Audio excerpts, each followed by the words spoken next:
Movie की शुरुआत होती है आथा नाम के एक आदमी को दिखाते हुए जो किसी काम को करने में बहुत ज्यादा बिजी था। वहीं उसकी वाइफ जून उसे कॉल करके अपने पास बुला रही थी, लेकिन आथा के लिए अपनी वाइफ से ज्यादा अपना काम जरूरी था। आगे हम आथा को देखते हैं जो कि अपना चेहरा देखकर हैरान हो रहा था। वो खुद को देखकर बहुत खुश होता है और चिल्लाते हुए बाहर निकलता है, लेकिन तभी अचानक उसे बिजली का झटका लगता है और वो वहीं पर मर जाता है। तभी हम देखते हैं कि आथा कोई जवान नहीं बल्कि एक बूढ़ा आदमी था और उसने कुछ ऐसा बना लिया था जिससे वो खुद को जवान कर सकता था। अब यहाँ से सीन शिफ्ट होता है और हमें आथा का फ्यूनरल दिखाया जाता है, जहाँ पर हम जून की दो दोस्त सूजन और लिंडा को देखते हैं जो कि आथा के मरने पर बहुत ज्यादा खुश हो रही थी। आगे घर आकर वो तीनों दोस्त फोन पर बातें करती है, जहाँ पर सूजन जून को संभालने की बजाय उससे ये कहती है कि मैं हर तरह की डाइट और एक्सरसाइज करके देख चुकी हूँ, लेकिन किसी से भी मेरे मुंह की झुर्रियाँ कम नहीं हो रही। वहीं लिंडा भी उससे कहती है कि इस खुशी के मौके पर मैं केक बना रही हूँ और आज पूरी रात में पार्टी करूंगी। आगे जब जून अपना सामान देख रही थी तभी उसे अपनी और आथा की जवानी की कुछ फोटोज मिलती है,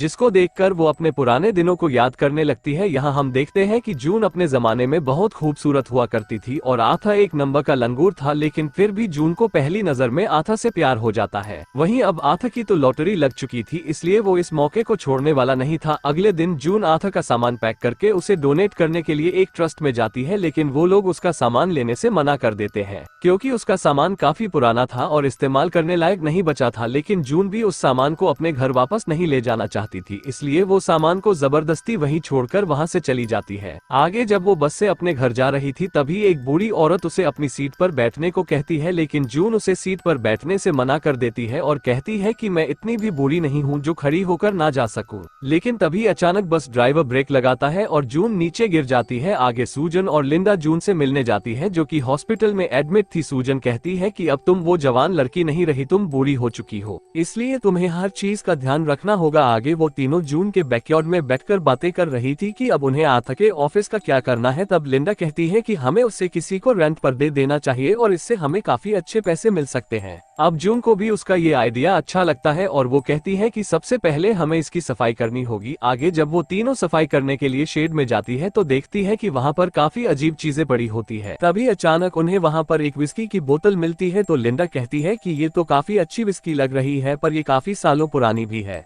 तभी सूजन उस बोतल को लेती है और पीने लगती है और कहती है कि इसका टेस्ट तो बिल्कुल ओल्ड मून की तरह है। आगे वो तीनों उस बोतल को लेकर घर आ जाती है और पैक बनाकर पीने लगती है। वो तीनों अपने बुढ़ापे से बहुत ज्यादा परेशान थी क्योंकि उनकी लाइफ से वो सारी मौज मस्ती जा चुकी थी। सूजन कहती है कि देखो मेरा हाल, मैं क्या हो चुकी हूँ, जवानी में मैं इतनी खूबसूरत हुआ करती थी और अब मेरा शरीर बिल्कुल ढल चुका है। जून कहती है कि अब ये सब बातें करने का कोई फायदा नहीं, हम बूढ़े हो चुके हैं और अब हमें इसी जिंदगी को अपनाना होगा। जिसके बाद वो तीनों शराब पीकर वहीं पर सो जाती है। अगली सुबह जब उनकी आंख खुलती है तो वो देखती है कि उनकी शक्ल अचानक से बदल गई है। वो तीनों एक दूसरे को देखकर डर जाती है और चिल्लाते हुए भागने लगती है। अब जून को लगता है कि शायद उसके घर में जबरदस्ती कोई घुस गया है, इसलिए वो खुद को बाथरूम में लॉक कर लेती है, लेकिन तभी वो देखती है कि उसका चेहरा अचानक से बदल चुका है। वहीं सूजन भी भागकर उसके पीछे जाती है और तभी वो भी नोटिस करती है कि उसका शरीर फिर से जवान हो चुका है। वहीं लिंडा भी खुद को देखकर हैरान थी कि वो फिर से 20 साल की हो चुकी है। अब उन तीनों को कुछ भी समझ नहीं आ रहा था कि उनके साथ ये सब कैसे हुआ। वो तीनों बूढ़ी अचानक फिर से जवान कैसे हो गई। तभी जून आथा की डायरी पढ़ती है और तब उसे पता चलता है कि ये सब उस विस्की को पीने से हुआ है जिसको आथा ने बनाया था।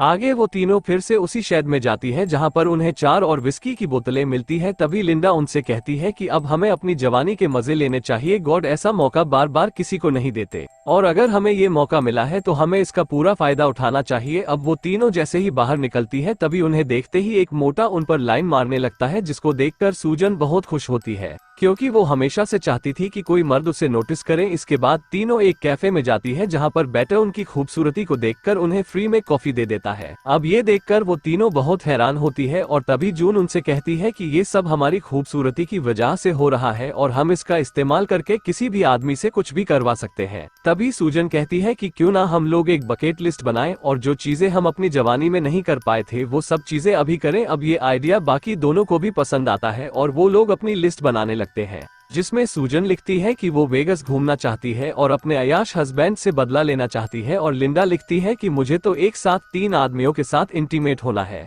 वहीं सूजन लिखती है कि मैं तो बस अपनी कुछ पुरानी यादों में वापस जाना चाहती हूँ। अब वो लोग बातें कर ही रहे थे कि तभी वो देखती है कि वो वापस बूढ़ी होने लगी है, जिसका मतलब था कि उस जादुई शराब का असर बस कुछ ही घंटों तक रहता था। आगे जून उनसे कहती है कि हमें मॉडल लड़कियों की तरह खुद को बदलना होगा, नहीं तो सभी हमारे कपड़े और हमारे बात करने के तरीके का मजाक उड़ाएंगे। जिसके बाद तीनों खुद को बदलने लगती है और इस बार वो तीनों आज के जमाने वाली लड़कियां बनकर एक क्लब में जाती है। उस क्लब के अंदर जाते ही वहाँ के आदमी भूखे नंगे कुत्तों की तरह उन पर टूट पड़ते हैं। कोई उनसे उनका नंबर मांगता है तो कोई उनके साथ वहीं पर इंटीमेट होना चाहता है। लेकिन ये सब सुनकर भी वो तीनों बहुत खुश हो रही थी, क्योंकि आज तक किसी ने भी उन्हें इतना भाव नहीं दिया था। कुछ ही देर में लिंडा को अपना शिकार भी मिल जाता है और वो क्लब के एक डीजे के साथ बैठकर शराब पीने लगती है। उधर जून और सूजन साथ में डांस कर रही थी, लेकिन ज्यादा शराब पीने की वजह से सूजन को उल्टियां होने लगती है। फिर थोड़ी देर बाद वो देखती है कि जादुई शराब का असर खत्म होने लगा था, तो वो वापस अपने घर चली जाती है। लेकिन सूजन को तो अपने लिस्ट के पहले काम को पूरा करना था, जो कि 3 आदमियों के साथ इंटीमेट होना था, इसलिए वो उन दोनों के साथ जाने से मना कर देती है। फिर अगली सुबह जब सूजन की आंख खुलती है तो वो देखती है कि वो वापस बूढ़ी हो चुकी है। वहीं वो डीजे ये सब देखकर बहुत ज्यादा डरा हुआ था, क्योंकि उसे ये लग रहा था कि वो नशे में एक बूढ़ी औरत के साथ इंटीमेट हो गया है। अगले दिन वो तीनों फिर से जवान होकर शहर से दूर एक जंगल में जाती है। उसी दौरान उन्हें वहाँ पर जॉन नाम का एक आदमी मिलता है, जो कि सूजन को देखते ही उस पर फिदा हो जाता है और उसे लाइन मारने लगता है। लेकिन सूजन उस पर ज्यादा ध्यान नहीं देती और वहाँ से चली जाती है। आगे जून उन्हें बताती है कि वो हमेशा से इस जंगल में आना चाहती थी, लेकिन शादी होने के बाद उसे कभी भी टाइम नहीं मिला। इसके बाद वो एक झील के पास जाती है और किसी औरत को याद करने लगती है, लेकिन वो इस बारे में अपने दोस्तों को कुछ नहीं बताती। आगे घर आने से पहले सूजन जॉन को अपना नंबर देती है और कहती है कि मैं तुम्हारे साथ डेट पर चलने के लिए तैयार हूँ। आगे वो तीनों जॉन के घर आ जाते हैं, जहाँ पर बातों के दौरान सूजन बताती है कि मैं एक आदमी से बहुत ज्यादा प्यार करती थी और उससे शादी भी करना चाहती थी, लेकिन उस आदमी ने मुझे एक बाजारू औरत के लिए छोड़ दिया था। तभी लिंडा उन्हें अपने एक्स हस्बैंड रॉबर्ट के बारे में बताती है और कहती है कि उस आदमी के अभी भी 3-4 अफेयर चल रहे हैं। वो शरीर से तो बूढ़ा है, लेकिन उसके अंदर स्टेमिना बहुत ज्यादा है। अगले दिन वो तीनों फिर से उस जादुई शराब को पीकर जवान हो जाती है। जिसके बाद सबसे पहले लिंडा अपने एक्स हस्बैंड रॉबर्ट के पास जाती है और उसकी दूसरी वाइफ के सामने ही वो रॉबर्ट को पकड़कर किस कर लेती है।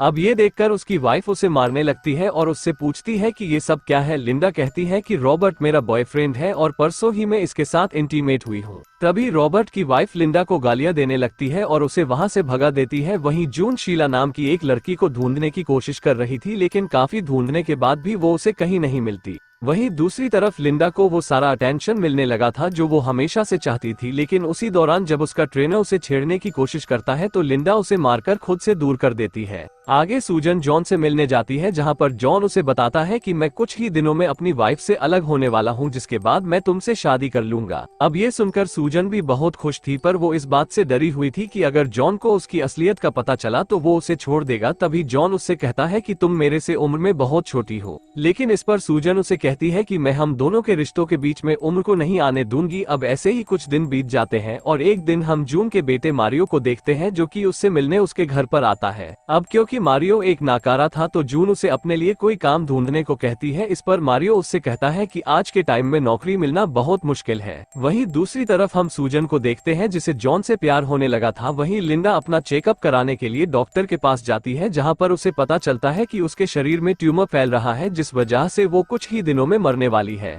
वहीं जून के घर पर हम मारियो को देखते हैं, जो कि शीला नाम की किसी औरत को ढूंढ रहा था, क्योंकि उसने उसका नाम अपनी मॉम की लिस्ट में देखा था। दूसरी तरफ घर पर जून को उसी जादुई शराब की एक और बोतल मिल जाती है, जिसको लेकर वो जल्दी से अपने दोस्तों के पास जाती है। अब ये खबर सुनकर वो दोनों भी बहुत खुश होती है, जिसके बाद तीनों अपना सामान पैक करके लॉस वेगस की तरफ निकल जाती है। आगे वहाँ पर पहुंचकर लिंडा कहती है कि अब हमें जवान होने की जरूरत नहीं है और हमें ऐसे ही अपने बुढ़ापे के मजे लेने चाहिए। जिसके बाद वो तीनों काफी घूमती फिरती और एंजॉय करती है, लेकिन वो लोग उस जादुई शराब को हाथ तक नहीं लगाती। वहीं दूसरी तरफ घूमते हुए जून आथा को बहुत याद करने लगती है, क्योंकि वो हमेशा से ही उसके साथ घूमना फिरना चाहती थी। फिर एक रात जब जून बार में बैठकर शराब पी रही थी, तभी उसके पास मैक्स नाम का एक आदमी आता है और उसकी खूबसूरती की तारीफ करने लगता है। वो कहता है कि तुम्हारी उम्र ज्यादा से ज्यादा 32 साल की होगी। अब ये सुनकर जून भी मुस्कुराने लगती है और कुछ ही देर में उन दोनों में दोस्ती हो जाती है। वहीं दूसरी तरफ जॉन बार बार सूजन को मैसेज करके उसे मिलने की जिद कर रहा था, लेकिन सूजन उससे ऐसी हालत में मिलना नहीं चाहती थी, इसलिए वो अपने दोस्तों को बिना बताए उस शराब में से एक पैग ले लेती है। उधर लिंडा को पता था कि उसके पास अब ज्यादा वक्त नहीं बचा है, इसलिए अब उसके पास जितना भी टाइम था उसे वो पूरी तरह से एंजॉय करती है। आगे सूजन जब जॉन से बातें कर रही थी तभी उसे एहसास होने लगता है कि शराब का असर खत्म होने लगा है, इसलिए वो जॉन से कहती है कि अब मैं तुमसे आगे कभी भी नहीं मिलूंगी। ये कहकर वो उसका फोन काट देती है। आगे जब वो तीनों साथ में बैठी थी तभी जून कहती है कि मैं तुम लोगों को कुछ बताना चाहती हूँ जो आज से पहले मैंने कभी किसी को नहीं बताया। वो कहती है कि मैं बचपन से ही शीला नाम के एक लड़की को बहुत प्यार करती हूँ, लेकिन जब मेरी आथा से शादी हुई तो मुझे लगा कि मैं सबकी तरह एक नॉर्मल लड़की हूँ, लेकिन ऐसा नहीं था। मेरा शरीर तो आथा के पास था लेकिन मेरी आत्मा शीला के पास थी, इसलिए मैं यहाँ पर उसे ढूंढने के लिए आई हूँ। आगे वो तीनों एक म्यूजिक शो में जाती है और वहाँ पर पूरी रात एंजॉय करती है, लेकिन अगली सुबह जैसे ही जून और सूजन लिंडा को लेने के लिए उसके कमरे में जाती है तभी उन्हें पता चलता है कि लिंडा अब इस दुनिया में नहीं रही। आगे उसके फ्यूनरल पर जॉन को उसका लेटर मिलता है जिसमें लिंडा आथा को थैंक यू बोल रही थी, क्योंकि उसी की बनाई हुई शराब की वजह से लिंडा अपने आखिरी वक्त में भी इतने मजे कर पाए। उसी दौरान जून के पास सूजन आती है और उससे कहती है कि मैं जॉन को सब कुछ सच बताने जा रही हूँ, इससे मुझे भी पता चल जाएगा कि वो मुझसे प्यार करता है या नहीं। आगे वो अपने असली रूप में जॉन के पास जाती है, लेकिन जॉन उसे पहचान नहीं पाता। तभी सूजन उससे कहती है कि मैं वही हूँ जिसके साथ तुम शादी करना चाहते थे। अब जॉन भी समझ जाता है कि ये सूजन ही है, अब क्योंकि वो उससे प्यार करता था इसलिए वो ऐसी हालत में भी उसे अपना लेता है। वहीं दूसरी तरफ जून किसी तरह से शीला के हस्बैंड का फोन नंबर निकाल लेती है और उससे बात करने पर जून को पता चलता है कि शीला अभी भी उसे उतना ही प्यार करती है और यहाँ तक कि उसने अपनी बेटी का नाम भी जून ही रखा है। अब जून ऐसे उसके पास नहीं जाना चाहती थी, इसलिए वो उसके पास उस जादुई शराब को पीकर जाती है, लेकिन शीला ऐसे रूप में भी उसे पहचान लेती है। आगे वो अपनी जवानी के दिनों को याद करती है जहाँ पर वो दोनों छुप छुप कर एक दूसरे को प्यार किया करती थी। फिर थोड़ी देर बातें करने के बाद जून सूजन के पास जाती है, जिसके बाद वो दोनों लिंडा की आखिरी इच्छा को पूरा करने जाती है जो कि स्काई डाइविंग था। वहीं पर मारियो और जॉन भी उन दोनों को देखकर बहुत खुश होते हैं और इसी के साथ ही ये मूवी यहीं पर खत्म हो जाती है।